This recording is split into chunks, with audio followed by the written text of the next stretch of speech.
Text Egypt's Antiquities Ministry announced this morning that a team of underwater archaeologists had discovered that remains of a large Egyptian army from the 14th century BC, at the bottom of the Gulf of Suez, 1.5 kilometers offshore from the modern city of Ras Gharib.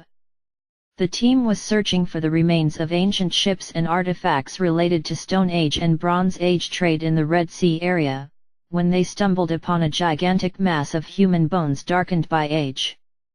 The scientists, led by Professor Abdel Mohamed Gader and associated with Cairo University's Faculty of Archaeology, have already recovered a total of more than 400 different skeletons, as well as hundreds of weapons and pieces of armor, also the remains of 2 war chariots, scattered over an area of approximately 200 square meters.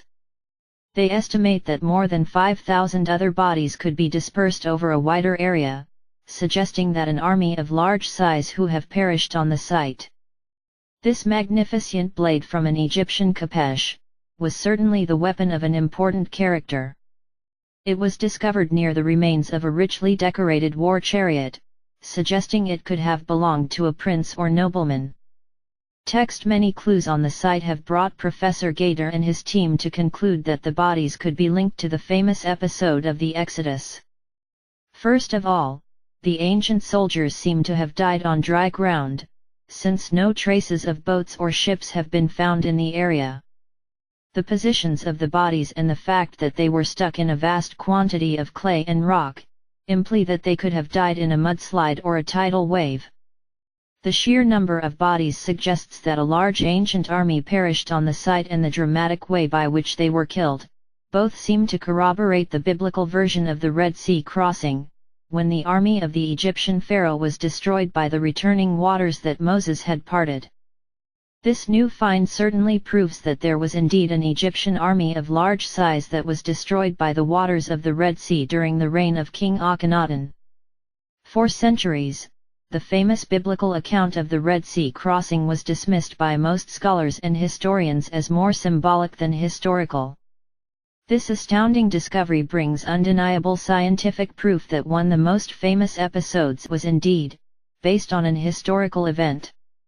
It brings a brand new perspective on a story that many historians have been considering for years as a work of fiction, and suggesting that other themes like the plagues of Egypt could indeed have an historical base.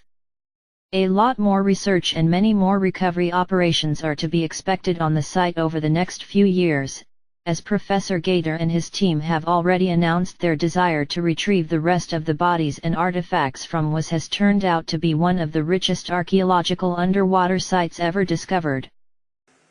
כאן לפנינו הפסוקים מהתורה, וישוב הים לפנות בוקר לאיתנו, מצרים נסים לקראתו, וינער השם את מצרים בתוך הים, וישובו המים ויחסו את הרכב ואת הפרשים לכל חיל פרעה הבאים אחריהם בים, לא נשאר בהם עד אחד.